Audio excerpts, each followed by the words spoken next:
राजस्थान में इस बार कांग्रेस की सरकार को रिपीट कराने और रिवाज बदलने को लेकर मुख्यमंत्री अशोक गहलोत जी तोड़ कोशिश कर रहे हैं। एक के बाद एक योजनाएं दे रहे हैं, बोर्ड निगमों का गठन हो रहा है और एक से एक योजनाएं लोक लुभावन लोगों को दी जा रही है। लेकिन क्या योजनाएं कांग्रेस की सरकार रिपीट कराने को लिए काफी होंगी? दूसरी ओर क्या हालात ऐसे हैं कि कांग्रेस की सरकार रिपीट हो सके जैसे कि दिख रहे हैं? उनमें तो बिल्कुल ऐसा नहीं लग रहा। और मंत्री, विधायक और कार्यकर्ताओं के जितने बयान सामने आ रहे हैं, वीडियो वायरल हो रहे हैं, उसके बाद हालात आंतरिक रूप से कांग्रेस में अच्छे हों, यह बिल्कुल नजर नहीं आ रहा है।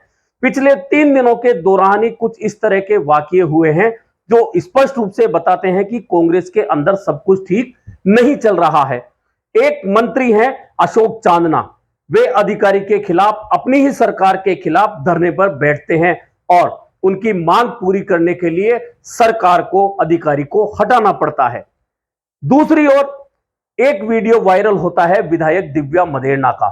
दरअसल उनका गुस्सा इस बात पर था कि उन्हीं के विधानसभा क्षेत्र में एक कार्यक्रम होता है, पूर्व प्रधान की मूर्ति के अनावरण का कार्यक्रम होता है, जिसमें खुद मुख्यमंत्री अशोक गहलोत मौजूद होते हैं, लेकिन क्षेत्रीय विधायक दिव्या मदेरणा उसमें मौजूद नहीं होती हैं।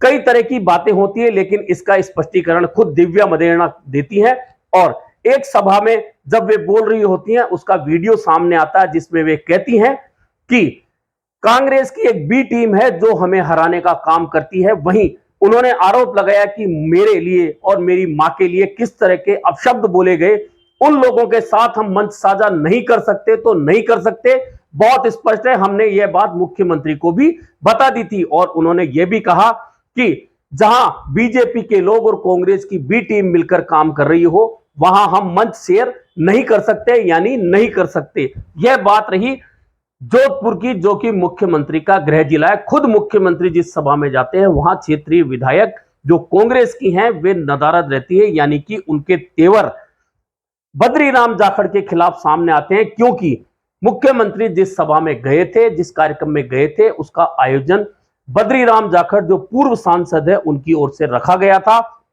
और बद्रीराम जाखड़ के साथ में मदेरणा परिवार की अदावत किसी से छिपी हुई नहीं है। यह तो हालात हैं मारवाड़ के। अब बात करें कोटा की, तो कोटा के विधायक हैं भरत सिंह कुंदनपुर, जो लगातार मुख्यमंत्री को एक के बाद एक चिट्ठियां लिख रहे हैं।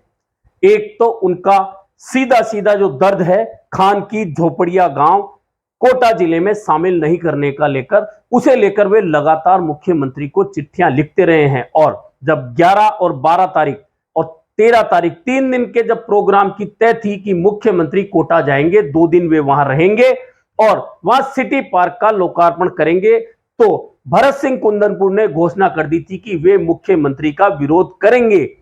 हालांकि सिटी पार्क के लोकार्पण का कार्यक्रम आज हो रहा है, उससे पहले रिवर फ्रंट के लोकार्पण का कार्यक्रम था, लेकिन भाजपा विधायक प्रहलाद गुंजल की ओर से प्रेस कॉन्फ्रेंस करने के बाद में जो आरोप लगाए गए, उसके बाद में मुख्यमंत्री ने रिवर फ्रंट के लोकार्पण कार्यक्रम से दूरी बना ली।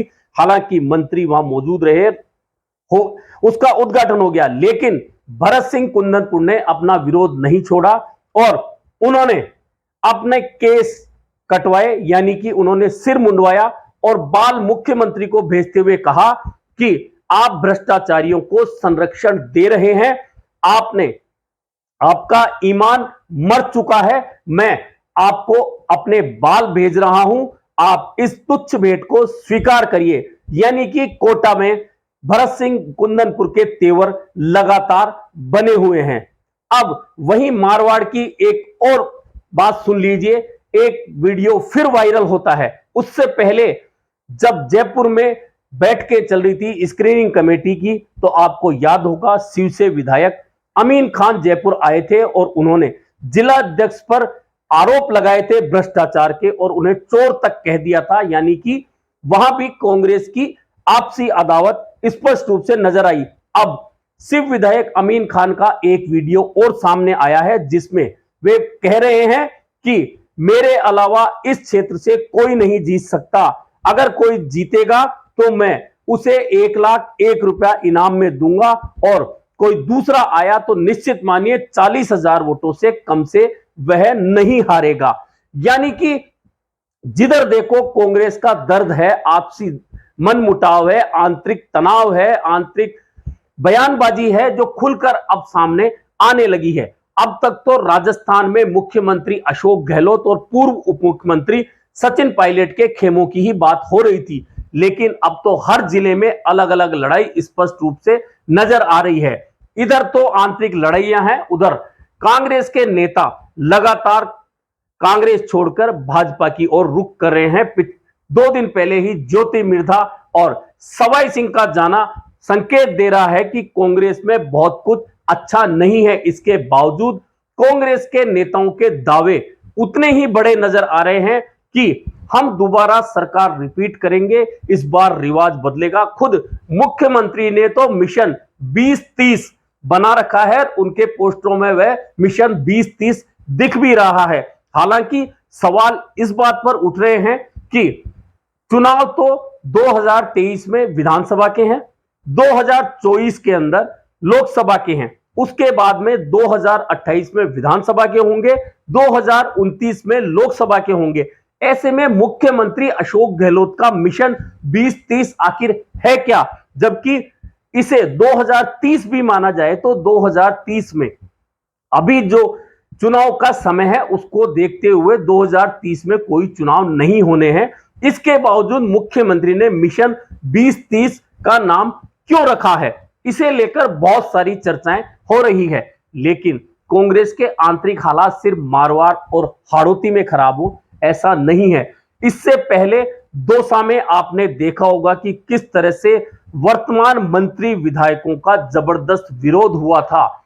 वहीं आपने जयपुर जिले में देखा होगा कि एक दिन पहले ही किस तरह से झोटवाड़ा विधानसभा क्षेत्र की बैठक को खत्म करके पर्यवेक्षक को वहां से रवाना होना पड़ा था। इतना बवाल हो गया था।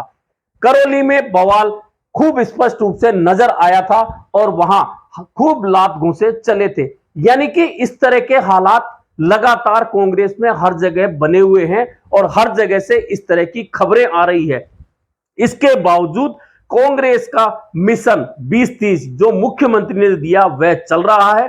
दावे रिवाज बदलने के हो रहे हैं, दावे सरकार फिर से रिपीट कराने के हो रहे हैं, लेकिन हालात कुछ और ही कह रहे हैं कि जमीनी स्तर पर स्थितियां बहुत ज्यादा अच्छी कांग्रेस के लिए नहीं है। हालांकि कहा यह जा रहा है कि इस बार कांग्रेस जिताऊ कैंडिडेट को ही टिकट देगी। हालांकि यह हर चुनाव से पहले, टिकट दिए जाने से पहले, उम्मीदवारी घोषित होने से पहले कहा जाता रहा है, लेकिन इसके बावजूद जब टिकट दिए जाते हैं तो जो सिस्टम है उसमें दिए जाते हैं। इस बार भी कहा यही जा रहा है। प्रभारी सुखजिंदर सिंह रंधावा हो, प्रदेश कांग्रेस अध्यक्ष हो, मुख्यमंत्री अशोक गहलोत हो या अन्य नेता हो, सभी ये कहते हैं कि जिताऊ कैंडिडेट को टिकट दिया जाएगा। और स्क्रीनिंग कमेटी ने अब तक जो कवायद की है उसमें भी यही कहा जा रहा है कि जिन सीटों पर 52 ऐसी सीटें हैं जिन पर कांग्रेस 2 या 3 बार से हार रही है, उन पर भी इस बार ज्यादा कवायद की जाएगी और उम्मीदवार बदले जाएंगे। और जो 2 बार हार गए हैं या जिनका हार का अंतर 20,000 से ज्यादा दिख रहा है, वह भी तब जब 2018 में कांग्रेस की सरकार आ रही थी और बहुत सारे लोग 20,000 से ज्यादा के अंतर से चुनाव हार गए। ऐसे लोगों को इस बार टिकट नहीं दिया जाएगा। इस तरह की कवायद चल रही है, चेहरे बदलने की कवायद चल रही है, लेकिन निचले स्तर पर कार्यकर्ताओं में किसी तरह का जोश कहीं भी नजर नहीं आ रहा है। हालांकि कांग्रेस कहती है कि इस बार 4,000 से ज्यादा लोगों ने दावेदारी करी है 200 विधानसभा क्षेत्रों में। तो दावेदारी तो इसलिए हो रही है कि चलते हुए हर कोई व्यक्ति बिना कुछ सोचे अपना बायोडाटा टाइप करा रहा है और अपना दावेदारी पेश करके आ रहा है। हालांकि जमीन पर वह कितना मजबूत है, कितना कमजोर है, इसे देखकर कांग्रेस कोई फैसला नहीं ले रही। हर कोई बायोडाटा दे रहा है, हर कोई का बायोडाटा लिया जा रहा है। हालांकि भाजपा में इस तरह का सिस्टम कभी भी देखने को नहीं मिला कि किसी का भी बायोडाटा ले लिया जाए और कोई भी अपनी दावेदारी पेश कर दी। यह दोनों पार्टियों का मूल फर्क है। यह कांग्रेस में लेकिन जो अभी तक की स्थितियां चल रही है वह ग्राउंड लेवल पर जिस तरह की बातें निकल कर आ रही है, मंत्री विधायकों के बयान निकल कर आ रहे हैं, जिस तरह का तनाव नेताओं के बीच में दिख रहा है, वह कांग्रेस के लिए अच्छे हालात नहीं दिखा रहा है। दूसरी ओर भाजपा की बात चले तो भाजपा की परिवर्तन यात्राएं चल रही है।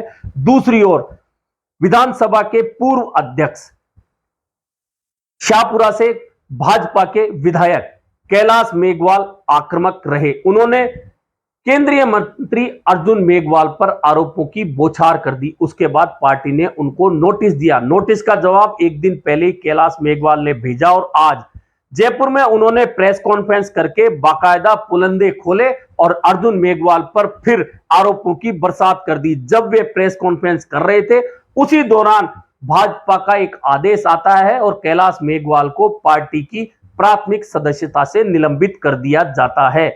यानी कि भाजपा में परिवर्तन यात्राएं चल रही है, लेकिन दूसरी ओर आंतरिक बवाल वहां भी कम नहीं है। कैलाश मेघवाल ने आरोप लगा दिया कि वर्तमान प्रदेशाध्यक्ष जो सीपी जोशी हैं वे तो आयातित हैं, यानी कि वे मूल भाजपाई हैं ही नहीं।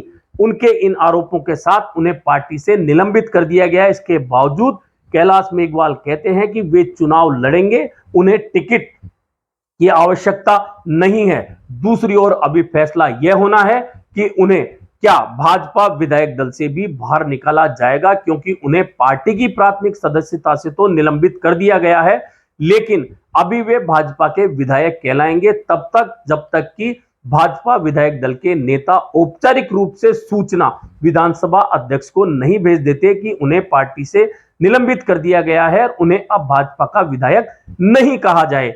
यानी कि दोनों पार्टियों में आंतरिक बवाल तो है, लेकिन कांग्रेस का बवाल ज्यादा बड़ा है, इसलिए कि कांग्रेस की अभी सरकार चल रही है और सरकार जब चुनाव में जाती है तो चाहे कितनी योजनाएं दे दीजिए, उनका आंतरिक झगड़ा और एंटी इनकम्बेंसी वह हमेशा सत्ता के खिलाफ जाती है, भले ही इसे कितना भी नकारा जाए। ऐसे में अब देखना यह है कि मुख्यमंत्री अशोक गहलोत की ओर से एक के बाद एक योजनाओं की घोषणा करना, एक के बाद एक बोर्डों के गठन करना और 15 से ज्यादा बोर्ड निगमों में अधिकारियों को पदों से नवाजना और इसके अलावा अन्य प्रयास करने के बावजूद क्या वे रिवाज बदलने में सफल हो पाएंगे या सरकार फिर रिपीट होने की जगह रिवाज बना रहेगा, क्योंकि दोनों ओर स्थितियां आंतरिक रूप से बहुत अच्छी नहीं है। लेकिन फिर भी भाजपा को एक फायदा यह है कि भाजपा का हारने के बावजूद ग्राफ हमेशा 70 सीटों से ज्यादा का रहा है, वहीं कांग्रेस जब हारती है तो सीधे 20-21 सीटों पर आकर ठहरती है। जब राजस्थान में भाजपा सरकार बनाती है तो भाजपा की सीटें 120 और 163 आती हैं, वहीं कांग्रेस जब सरकार बनाती है तो एक बार 96 सीटें साथ लेकर सरकार बनाती है, एक बार 99 सीटों के साथ सरकार बनाती है। तब तक तो कांग्रेस और भाजपा की सीधी लड़ाई थी और कहीं कहीं बसपा मौजूद थी, लेकिन इस बार इन दोनों दलों के अलावा बसपा, आरएलपी और एमआईएम आप जैसी पार्टियां भी हैं। ऐसे में वोट कटवा पार्टियां कितनी भूमिका निभाएंगी और किसके वोट काटेंगी, यह सबको स्पष्ट रूप से पता है। ऐसे में देखना है कि इस बार होने वाला यह रोचक चुनाव किस ओर जाता है और क्या कांग्रेस रिवाज बदलने में सफल होती है या फिर वही रिवाज रहता है और सरकार एंटी इनकम्बेंसी का सामना करते हुए सत्ता से बाहर होती है और नई सरकार का गठन होता है।